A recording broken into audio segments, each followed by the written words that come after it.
I raised my nephew as my own son because my sister didn't want him. Now her daughter is jealous of her brother because they're turbo poor.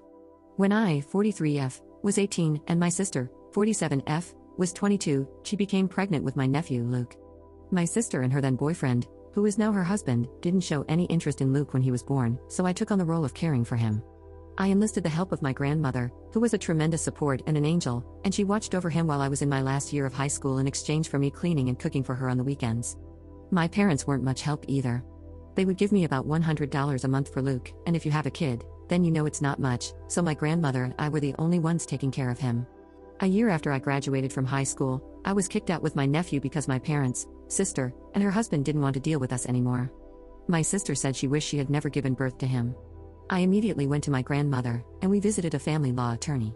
I obtained custody of him, and my sister and her husband signed their rights to me, so I will be calling Luke my son instead of my nephew.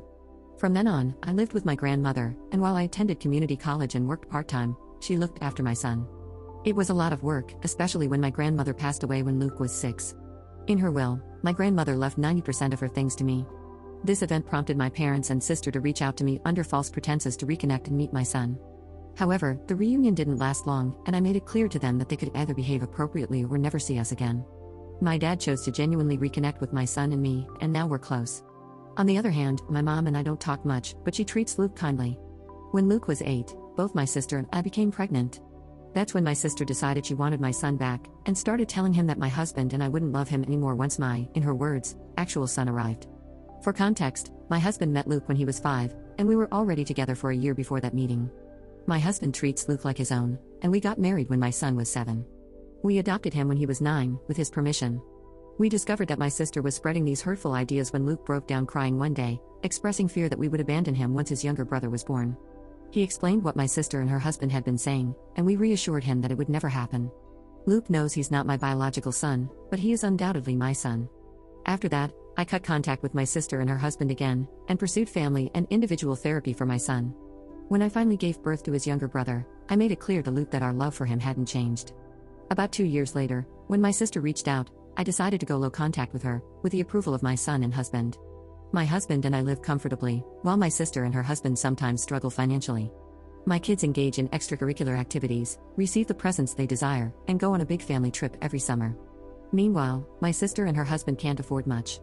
When my niece was around 9, my sister began making comments about how I needed to pay for this or that for my niece, and I told her it wasn't my responsibility.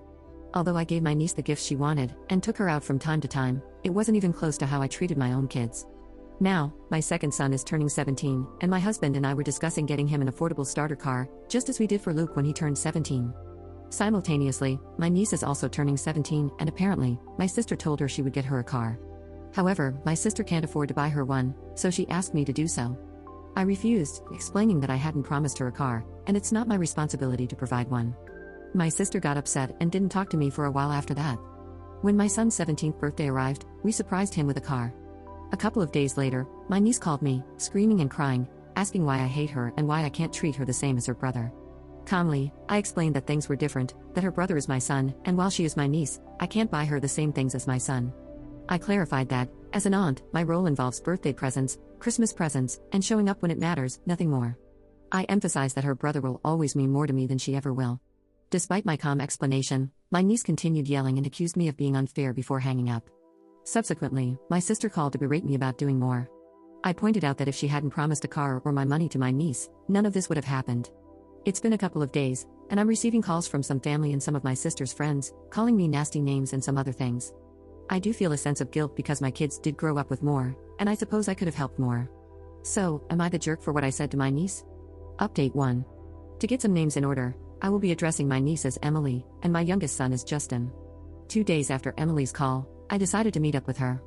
We decided to meet at a park that's a few minutes away from my home. When we met, Emily seemed normal but a little bit tired. I told her I didn't mean to hurt her in any way, but she needs to understand it's not my job because I'm not her parent. She said she understood that, but she was jealous that her brother and Justin got everything they wanted. I told her that first, Luke isn't her brother, but her cousin because of how things happened. Second of all, they don't get everything they want, they work for it. They get good grades, do chores, and stay out of trouble for the most part. I then asked her the real reason for why she was acting this way, as she never had a problem before this.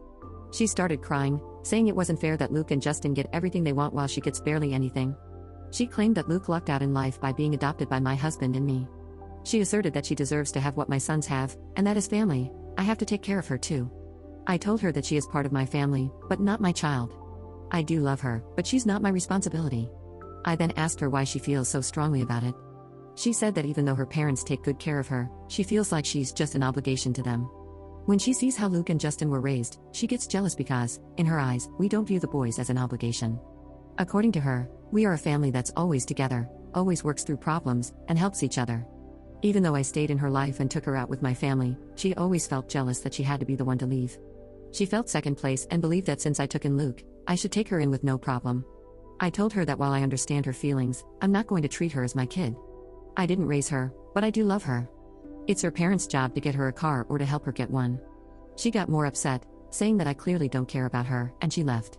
I texted her, saying that I do care for her, but I'm not her mom, and it's not my job. After I got home, my husband and I talked, and we decided to call my sister. I told her that my family and I are going full no contact. My sister then asked about how I'm going to get in contact with Emily. I told her Emily is almost an adult, she can contact me if she wants. She then asked me if I was going to get Emily a car. I said no and told her that it's her job, that she's her mother and needs to act like it. Emily needs her to be a mom, and I hung up the phone, blocked, and deleted her number. The next day, I got a call from my mom. She believes that I should give Emily some money for a car if I won't give her one. I told her I wasn't going to do that and hung up because all it's going to do is cause a fight. I then called Dad and explained everything, and he thinks I'm right. Later, my dad called, asking if he could come over on Wednesday. When he showed up, he was visibly upset. Mom gave a big chunk of money out of my parents' retirement fund to my sister. This has caused my parents to have a huge fight, which led my dad to pack a suitcase and stay in a motel for a bit. Now I'm no contact with my sister and mom, and I'll be going low contact with my niece for now. Update 2. About a week after the post, I decided to talk to Emily, and we agreed to meet at my home. I asked everyone not to be home because I wanted her and me to talk privately. When she showed up, she didn't really want to look at me, and I asked her if I could give her a hug. She nodded her head, and the minute I hugged her, she cried. She said she was sorry for how she acted, and I told her she didn't need to apologize. I asked her about how her parents treat her again to understand more about what's going on. She told me that her dad treats her well and tries to spend time with her, but he's busy because he works 2 jobs. While my sister is home more, she usually just keeps to herself, and doesn't really like to be bugged. I then asked her if she feels like she's been neglected. She said no, just sometimes they don't have family time that much because her parents argue a lot, especially about money. Sometimes her mom does make her feel like an obligation, but she knows that they do love her. I brought up her referring to Luke as her brother, and asked if she truly felt that way about him. She explained that she sees him as a cousin but thought that if she played the brother card, I might feel inclined to help her. So I asked her if she knew how I ended up adopting Luke, and she confirmed that she knew, and that her dad had explained what happened. Apparently, my sister sugarcoated it, whereas her dad told her the blunt truth, the complete truth. I then asked her if she would like to spend a fun day out with me on Saturdays. She got excited and expressed that she would really like that. So, that weekend, we visited a restaurant she had been wanting to try, had a good time, and then went to a bookstore because she loves to read, and I bought her a couple of books that she wanted. When Emily and I were supposed to have our second weekend out, I had to cancel because Justin ended up in the hospital.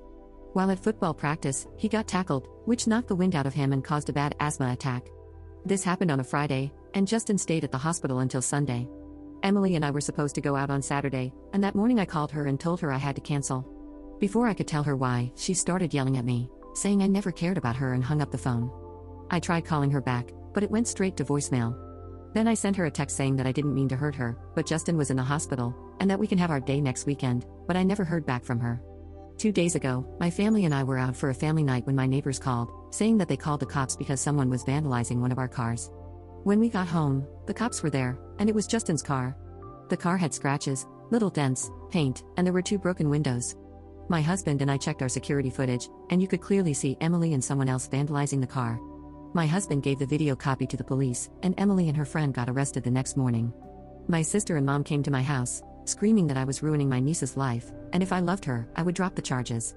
My husband is adamant that we don't drop the charges, and Justin and Luke agree with my husband, so that's where we stand now.